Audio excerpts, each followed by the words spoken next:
Hey guys, OgreBarberian here, back for another in-depth look. This time we're going to take a look at Batman, the Caped Crusader. And first thing you need to know about Batman, he's Batman. Second thing you need to know is this particular Batman is all about nuke damage. He is there to deal a lot of damage really quickly, and that's about really all he does. He does have a little bit of control, as you'll see when we get into his kit, but otherwise he also has a little bit of survivability built in as well. But he's really there just for the damage and to be harder to deal with. So let's go ahead and his gear set. He follows the gear set of a striker, physical striker, and he has decent speed. Ends up with 118, pretty good overall. So his first basic attack, Vigilante Strike. Damage to an enemy, 50% chance to silence if Batman is invisible. That chance does go up to 100% at level 7. Also get some damage boosts. And then the legendary for it, gain 40% turn meter if Batman is invisible. This is huge because he's going to be invisible because the rest of his kit really does help a lot with his invisibility.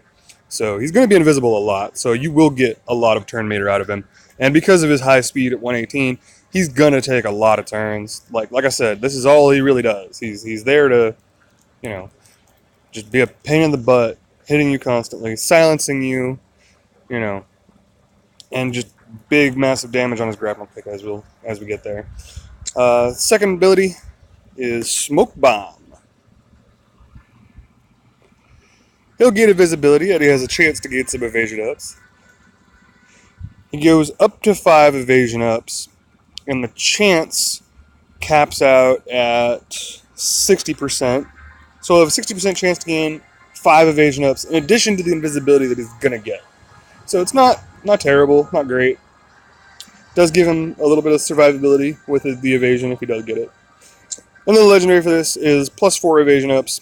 So the way I've seen this work, at least I'm pretty sure, he'll always get the 4 evasion. So he's going to have 4 to 9 evasion at maxed out. So it's definitely an okay upgrade. It's not great.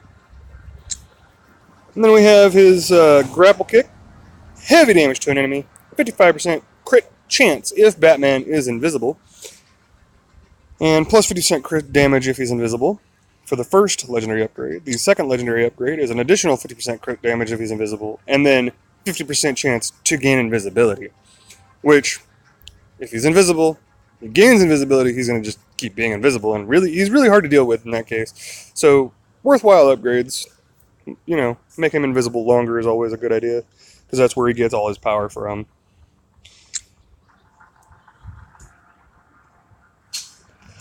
Then we have his passive, Shadow Trade. He has a 17 right now, and it goes up to 33% chance to gain invisibility if Batman deals damage. So he has a 33% chance to just gain invisibility if he deals damage to somebody. And as frequently as he's going to be taking turns and, just all around being annoying, this is definitely one of those things that you're going to want to upgrade eventually. You don't have to do it early, because Smoke Bomb will allow him to go invisible to use his grapple kick for max damage. The upgrade for this is also purge 2 debuffs off of him, which, it's not bad. 33% chance to purge 2 debuffs off yourself. It can be handy, and he's going to be, hopefully gaining this invisibility every 3rd attack, so it'll add up. So, my personal order that I like Vigilante Strike first for his legendary upgrade, followed by the 2 grapple kick upgrades, followed by probably the evasion on Smoke Bomb, and last but not least, the debuff purging. You could swap the debuff purging and the Smoke Bomb evasion, but I like the evasion a little bit more, personally. And maxing out his damage is really where you want to be at. Like the 40% turn meter, and then additional damage when critting. I didn't really mention this when I was going over it, but the grapple kick, the bonus crit chance starts at 55 and goes up to 85. And this is an addition, to his already decent high crit chance for being a striker, which I believe maxes out at like 45% or something like that. So he does get a guaranteed crit on the grapple kick. which is also plus 100% damage if he's invisible. So that's where his power comes from. He's going to one-shot a lot of characters that way. Let's go ahead and take a look at some teams real quick. Alright, so the first one, we've got Batgirl as our leader. Now, I chose to make her the leader because she's going to let the team all start with 3 evasion ups. And Livewire already starts with evasion ups, so that's good. Gives her even more. And then Wonder Woman will use her basic attack, and she'll pass around those evasion ups. So she can, continue to do that for a little bit while they do have them.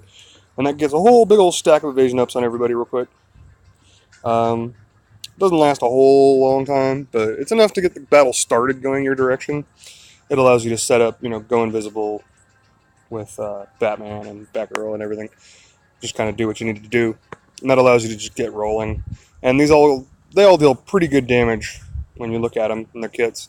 So there's a lot of damage to be had. So having the Wonder Woman there is definitely a help. So apparently Batgirl wanted to go invisible. Alright, second team I got for you, Scarecrow lead, Batman, Cape Crusader, Batman Beyond, and John Constantine. Now, I really have not made it, I'm not even shy about saying that Scarecrow, Constantine, and Batman Beyond are some of my favorite combination as far as characters that I don't necessarily use a lot, but it's a combination that I really like. So, I really love what Scarecrow's kit brings, because if you can't hit, well, you're going to lose. So having Scarecrow in there as the leader is just going to proc some extra attacks from him. And then Batman Beyond is also going to proc some extra attacks. All 4 of these guys can also go invisible, so you can kind of use that to your advantage at times and hopefully stack up the evasions or hit chance downs. So that's also going to help. So if you get a big old stack of evasion on Batman from his smoke bomb, you can use Constantine to put a taunt on him to protect the other guys. It's a really good synergy here, I think. So overall, I think the team has a lot of potential. So, and third team we got for you today, your standard invisibility team. Nightwing leader, Batman, Cape Crusader, Clayface, and Mirror Master. And this one, again, all these guys can go invisible except for Clayface. And then if Mirror Master desires, he can, make Clayface invisible and he'll taunt at that point. Which is important because Clayface also hands out invisibility to everybody. And Nightwing's leadership cares about characters being invisible. So it just procs some additional attacks. Mirror Master cares about speed downs, which Clayface gladly provides him. And then of course you have Batman's silence to help control the enemy team a little bit. So you're gonna get some good mileage out of this team, I think. And the last team I got for you is just more of a get in there, hit him hard, hit him quick, and Deadshot hired gun. His leadership allows that first turn crit. So you're going to use him, you're going to use Batman, you're going to use Cheetah, you're going to use Power Girl. Power Girl will protect the rest of the team while everybody gets their free shot off and hopefully takes out some of the opponents. Cheetah's there to help accelerate everybody to, get those massive hits, or for the second turn, rather, because Cheetah also has a pretty good crit rate on her Ravage. So go ahead and use her Ravage on turn 1. And then use her Blood in the Air on the second turn to accelerate everybody into their second attack. And this will also give Power Girl synergy to get the strength ups. So, I'm not really a huge fan of Batman, but he is one that you can very much use if he's your playstyle. He does a lot of damage, he does it really quickly. He does do a little bit of controlling the battle, so he's not bad. He's just not my style, personally. So if you do use him, by all means. So, but that's all I've got for you today. So, as always, enjoy and grind on.